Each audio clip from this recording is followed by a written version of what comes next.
bodies. So in this particular tradition, the 10 yogic bodies, as taught by Yogi Bhajan, tends to be quite specific. He says things in this area that are not picked up generally in yoga and are quite specific to this tradition. It's also something that he taught concisely at a period of time. He's teaching over 4 decades. Some themes he returns to again and again. Some things he teaches and then leaves. This is something that he taught fairly briefly, but the resonance of it kept coming, rather like that door. Or that one even.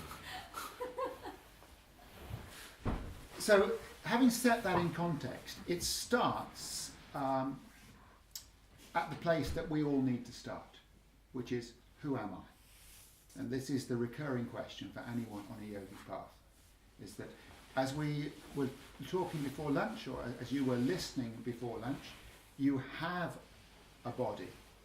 You know, it's something you have, but is it something you are? I recall a poem that began, I have a body, but I am not my body. I have a mind, but I'm not my mind.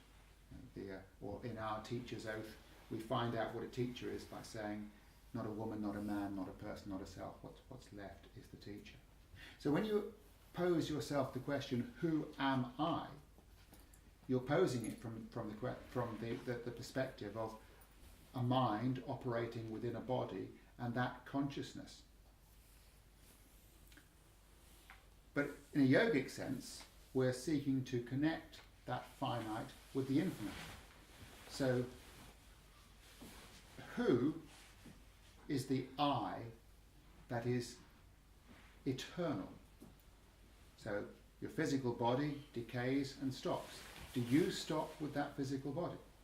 Sometimes when people come onto this course and they talk about having their own belief systems and wondering whether it fits in with Kundalini Yoga, and I broadly say, look, Kundalini Yoga is a very accessible spiritual technology, and there's no reason why you should not use it alongside your existing belief system. But I will say to you that if you do not have a concept that there is a oneness, so like one God or a spiritual totality, so everything is one, then it's very difficult to actually take on board the concepts that we have.